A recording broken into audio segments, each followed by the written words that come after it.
नमस्कार, आप देख रहे हैं डॉक्टर साहिब, आपके साथ मैं हूं स्कंदश। आज के इस एपिसोड में हम बात करेंगे इम्प्लांट के बारे में।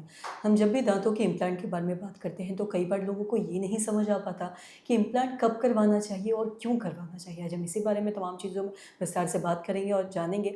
इससे बात करने के लिए आज हमारे साथ मौजूद है बिहार के जाने-माने ऑर्थोडोंटिक्स डॉक्टर ज्योतिर्मय सिंह। साथ ही आपको बता दें कि ये पटना डेंटल कॉलेज हॉस्पिटल में कार्यरत है। सर नमस्कार, बहुत-बहुत स्वागत है आपका। नमस्कार। सर आपसे जानना चाहेंगे, अगर हम बात करें, जब भी हम दांतों के बारे में बात करते हैं तो इम्प्लांट एक ऐसी चीज़ है जिसके बारे में बहुत सारे लोगों को भी अच्छे से जानकारी भी नहीं है। मैं आपसे ये जानना चाहूँगी, इम्प्लांट कब करवाना चाहिए, किनको करवाना चाहिए, इस बारे में थोड़ा विस्तार से बताएँ?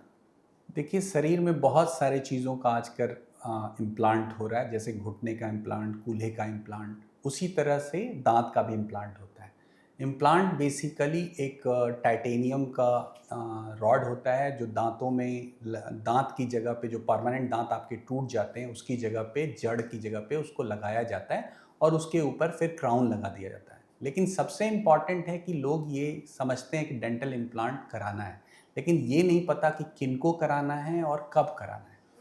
पहला बात, कब कराना है।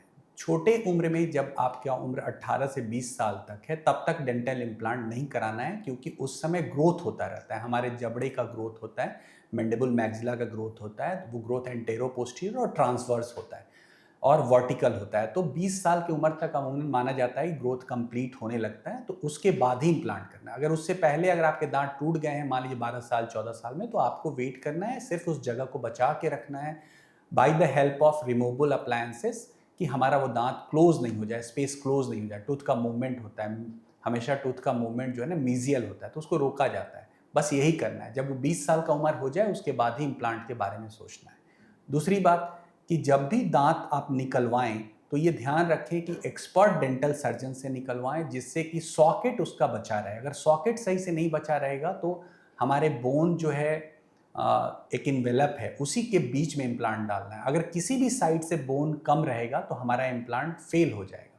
तो एक्सट्रैक्शन फर्स्ट स्टेप है, जिसमें कि दांत को डेंटल सर्जन ऐसा निकालें कि उसका कॉर्टिकल प्लेट ना टूटे, चाहे वो बक्कल हो या लिंगुअल हो। और अगर जब आप दांत निकलवा लें तो सब कुछ सही हो, तो मिनिमम 3 से 4 महीना इंतजार करें, उसके बाद उसमें डेंटल इम्प्लांट कराएं। कभी कभी इमीडिएट भी कर सकते हैं, वो तब करेंगे कि आपका रूट हेल्दी हो, किसी तरह का पैथोलॉजी ना हो। और अगर पैथोलॉजी हो तो कभी भी तुरंत डेंटल इम्प्लांट ना कराएं, फेल होने का मेन कारण है। दूसरा सबसे फेल होने का मेन कारण है कि अगर बोन का कंडीशन ठीक ना हो, बोन अगर जिस कंडीशन का बोन चाहिए अगर वो नहीं है, तो डेंटल इम्प्लांट फेल हो जाएगा। तीसरा कारण ये होता है कि आपके पास वर्टिकल हाइट कितना है। वर्टिकल हाइट कम होगा, मतलब कि जितनी लंबाई चाहिए डेंटल इम्प्लांट के फोर्स के लिए, जिस पे कि ऑक्लूजल फोर्स लगता है, तो वो अगर नहीं होगा, मान लीजिए हमको 12 mm चाहिए और वहाँ 6 mm मिल रहा है, तो वहाँ डेंटल इम्प्लांट फेल कर जाएगा। फिर विड्थ होता है डेंटल इम्प्लांट का, मान लीजिए बोन का चौड़ाई कम है और वहाँ ज़रूरत है 5 mm, 6 mm, 4.5 mm डायमीटर के इम्प्लांट का, और वहाँ डॉक्टर ने 3.5 mm का इम्प्लांट लगा दिया, तो वो फेल हो जाएगा।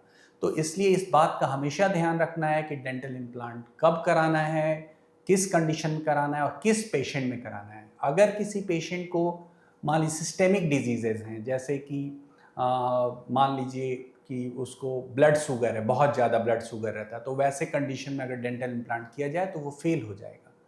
तो इन सब बातों का ध्यान रखते हुए डेंटल इम्प्लांट कराना है। कभी भी ये नहीं करना है कि अगर डॉक्टर बोल रहे हैं कि डेंटल इम्प्लांट नहीं हो सकता है, आपको आरपीडी पहनना होगा, डेंचर ही पहनना होगा, तो इस बात को मान लेना है और डेंटल इम्प्लांट नहीं कराना है, नहीं तो डेंटल इम्प्लांट फेल हो जाएंगे। जी, सर बहुत बहुत शुक्रिया तमाम जानकारी देने के लिए। तो आशा करते हैं दर्शकों कि आप ये समझ पाए होंगे कि किसी को भी इम्प्लांट कब करवाना है और कब ये करवाना ज़रूरी है। तो आशा करते हैं जो तमाम जानकारी है आपके लाभदायक रही हो। तो आज के इस वीडियो में इतना ही। वीडियो देखने के लिए आपका धन्यवाद।